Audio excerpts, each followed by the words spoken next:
Israel का दौरा करने के लिए। अगर वजीर आजम का एयरक्राफ्ट मिड एयर में होता और इस तरह का हमला होता तो फिर इसका जिम्मेदार कौन होते? और वजीर आजम को, प्रधानमंत्री को देश को बताना है कि क्या नेतन्याहू ने उनको ये बताया था कि इजराइल ईरान पर हमला करने वाला है, और अगर बताया था तो फिर वजीर आजम को चाहिए था कि वो फौरन, प्रधानमंत्री को चाहिए था कि फौरन अपना इजराइल का दौरा खत्म करके देश को वापस आते।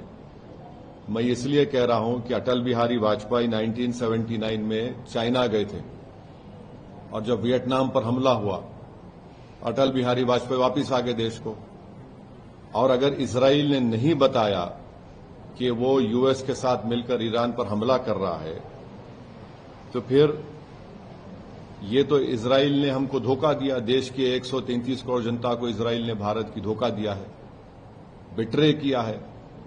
उन्होंने प्रधानमंत्री के विजिट को इस्तेमाल किया है ईरान पर अपने एक वल्गर अटैक के लिए, और उन्होंने प्रधानमंत्री के विजिट को इस्तेमाल किया है ईरान पर हमला करने के लिए, और जो जेनोसाइड उन्होंने फलस्तीनियों का किया है गाजा में उसको कवर अप करने के लिए।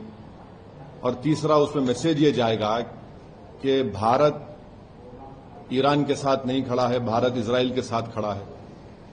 और भारत को क्या हासिल हो रहा है इस हमले से, बताइए? कुछ फायदा हुआ भारत को इस हमले से? छठी बात यह है कि 10 मिलियन भारत के नागरिक गल्फ कंट्रीज में रहते हैं। 10 मिलियन।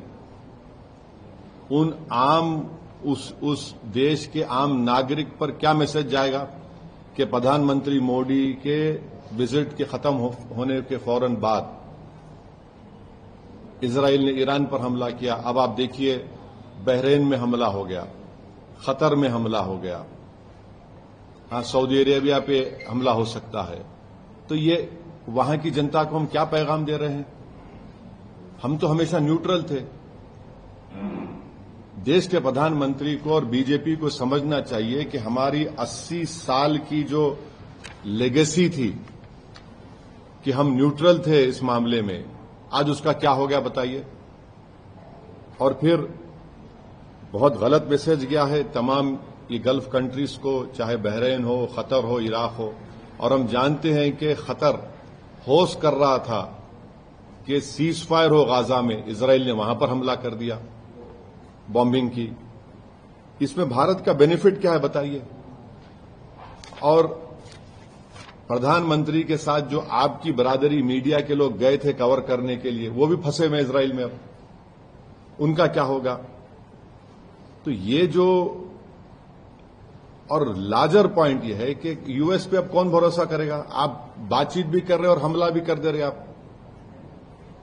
तो ये सवालात हैं जिससे देश के प्रधानमंत्री को, बरसर इख्तियार जमात को, बीजेपी को इसका जवाब देना पड़ेगा।